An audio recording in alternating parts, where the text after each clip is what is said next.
Hello and welcome to Language Culture and Dr. Lou. Today I have a special video for you. I've had a lot of fun researching this. I wanted to know what is the oldest city in New York State, and it turns out the answer was different than I thought. And Um, so, and it turns out the answer to me is a very, very local one. It's very, very local history.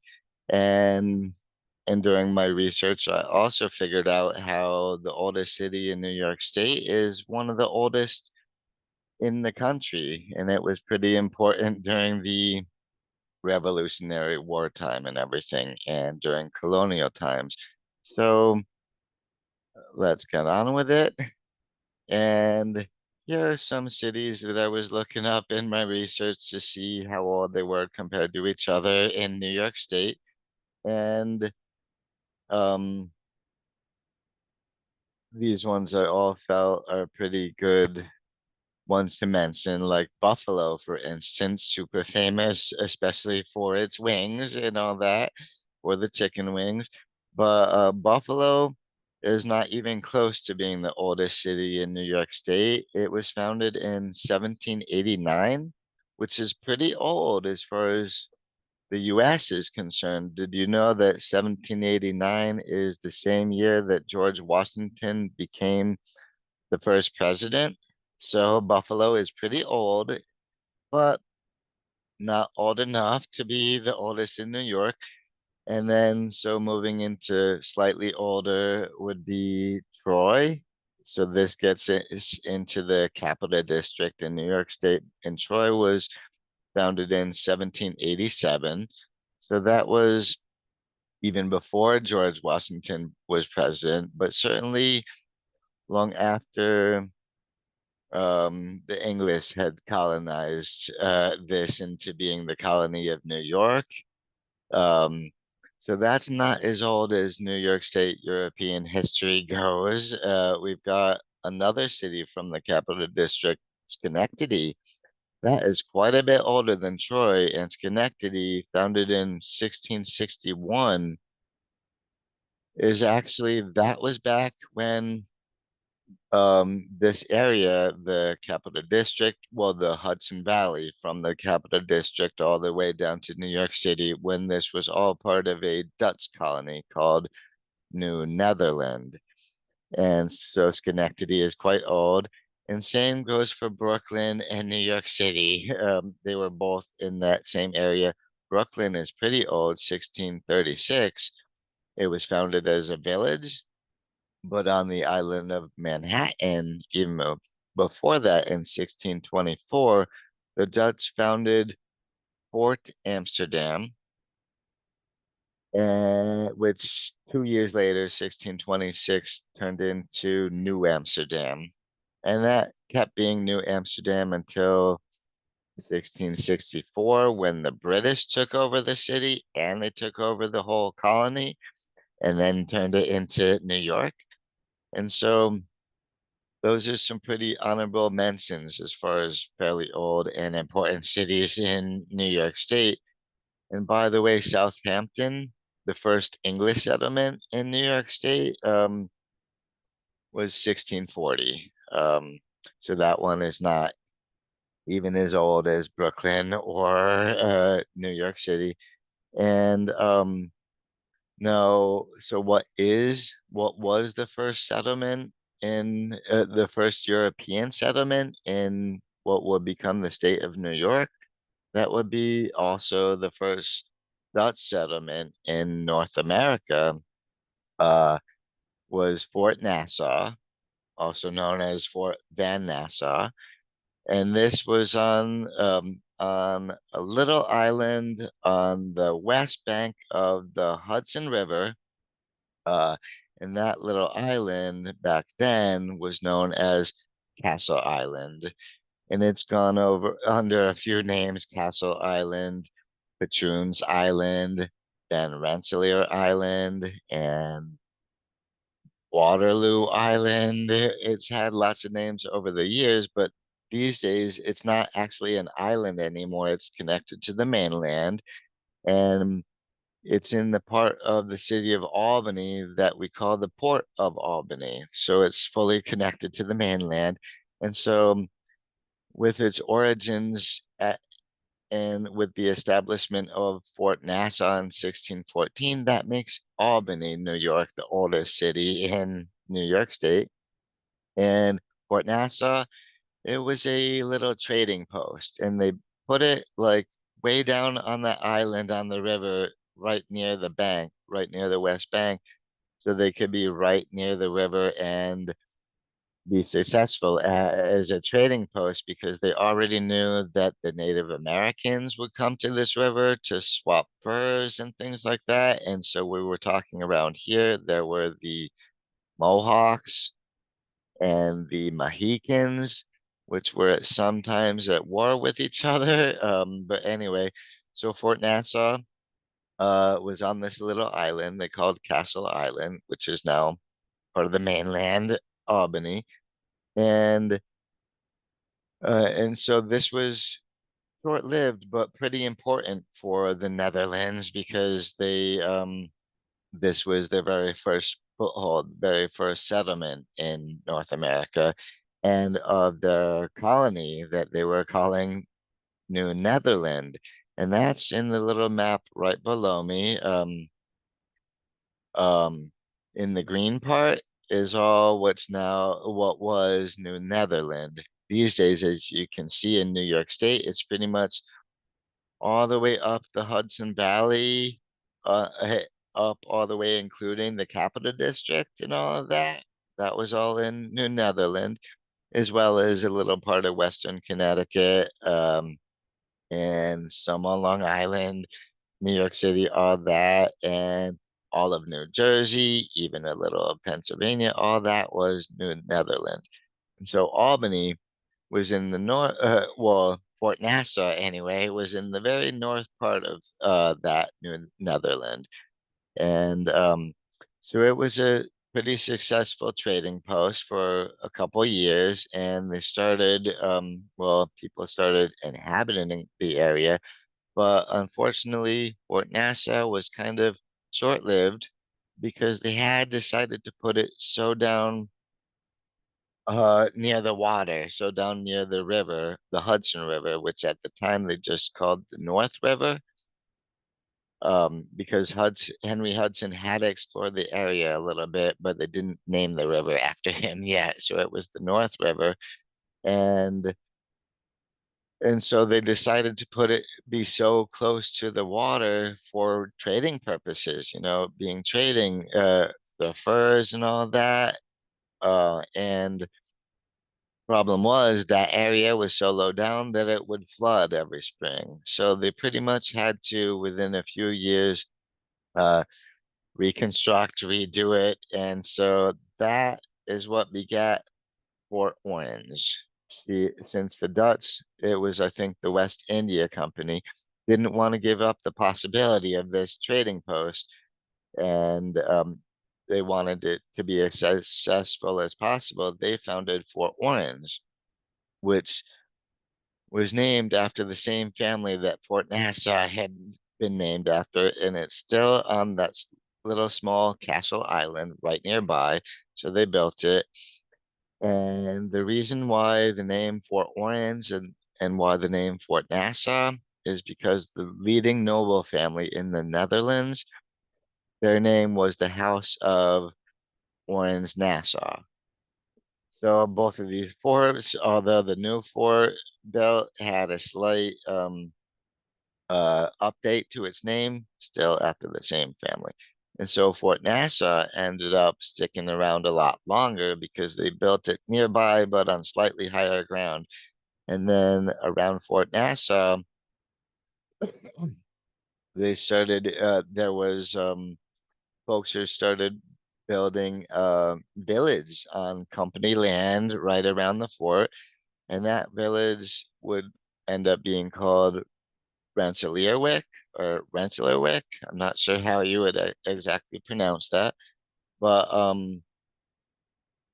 then, of course, Peter Stuyvesant came into the area for the Dutch to be leading the most northern part of the colony, and so that included Fort Orange and all that.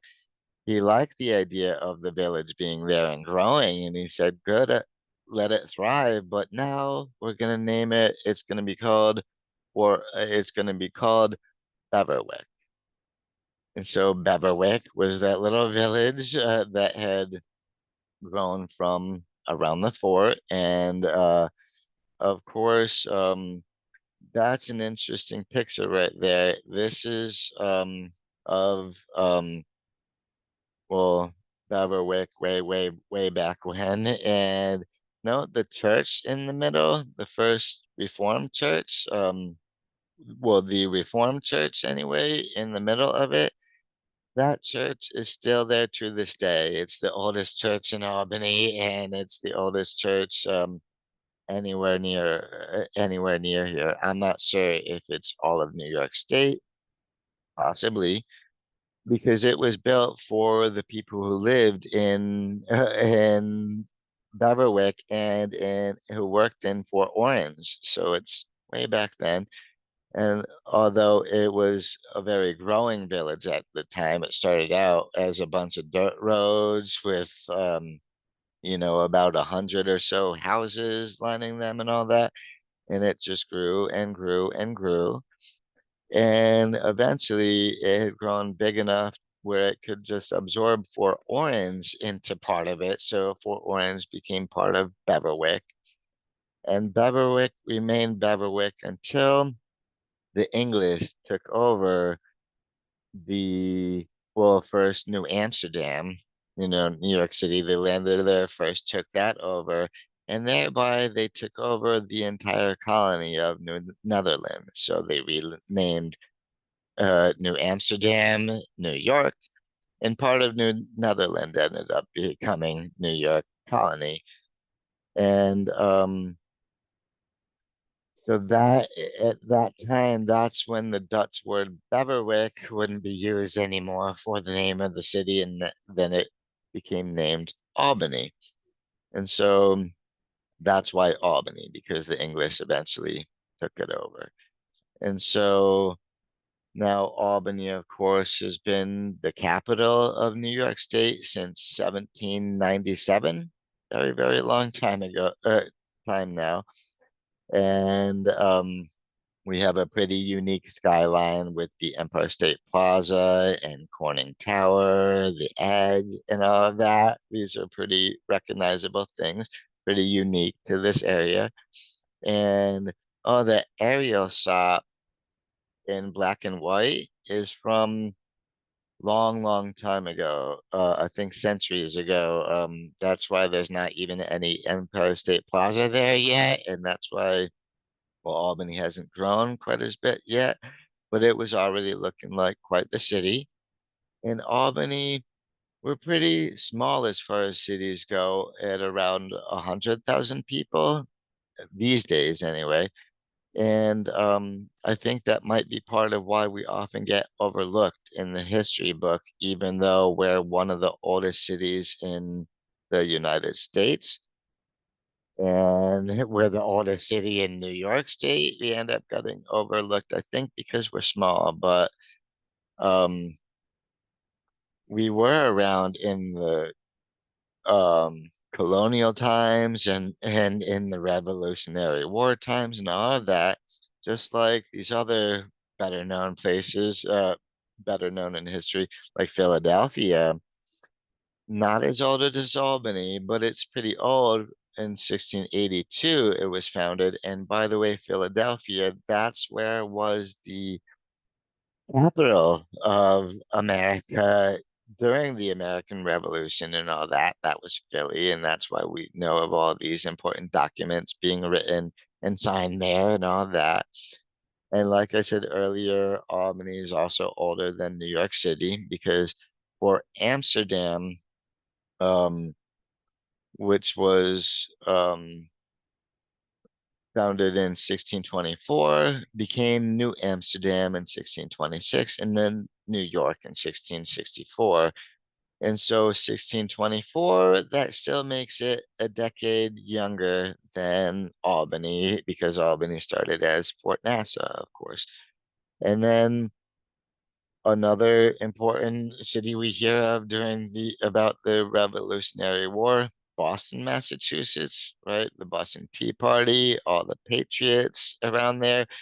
And that was an important point in the Civil War when we kicked the English out of Boston, when the Americans beat the English out of Boston near to the beginning of the Revolutionary War. And the place that I was most surprised that Albany turned out to be older than is Plymouth, Massachusetts, right? That's surprising because Plymouth that was founded in 1620, right when the Mayflower got there with all the pilgrims, well, the 100 or so pilgrims anyway. Um, and it turns out that Albany is even older than that because the English were not the only Europeans to be settling in North America, right? We also had the Dutch and the French and the Spanish.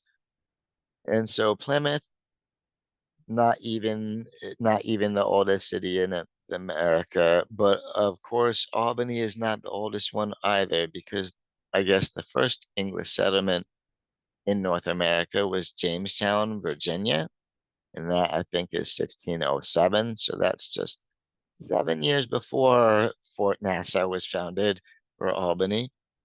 Um, and the oldest city in the US is actually St. Augustine, Florida, which was actually settled by the Spanish and founded in 1565. So that one's by far older than Albany. But hey, still, Albany turns out to be one of the oldest cities in America.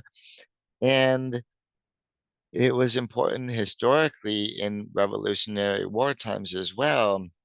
Uh, like I said, it was important that we beat the English out of Boston. That was a good start, but the English, the British did take New York City, and they also took Philadelphia and all that. And guess where they were trying to come for next? They were trying to come for Albany. And that's why the Battle of Saratoga, well, the surrender at Saratoga, there were actually two battles there within a couple weeks of each other. And it was slightly south of Saratoga, but at least 15 miles north of Albany. So the British were coming to try to take Albany because they already got Philly and New York. And so they're coming for Albany. So, of course, they were coming down from Canada, had um, beat us at Ticonderoga, and were still marching south towards Albany. They were also coming from the west, from Lake Ontario, marching towards Albany. So, luckily, 15 miles north of Albany, the Americans won the battles of Saratoga and the British surrendered to them.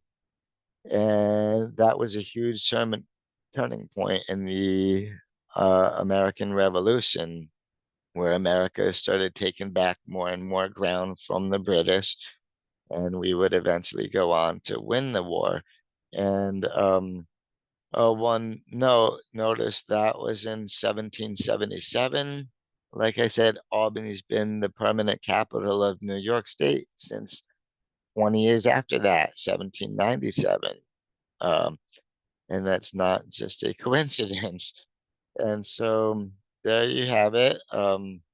Albany is the oldest city in New York State and one of the oldest in the country, as well as a fairly historical importance of times at times, especially if you want to talk about the early colonization times and the Revolutionary War times. But anyway, so that's all I have for you today. So thank you so much to everybody who watches my videos to the very end. I appreciate that so much. Please don't forget to give this one thumbs up and subscribe to the channel if you're not yet. So I would really appreciate that so much. So Thanks again, and I will see you around next time. Bye bye.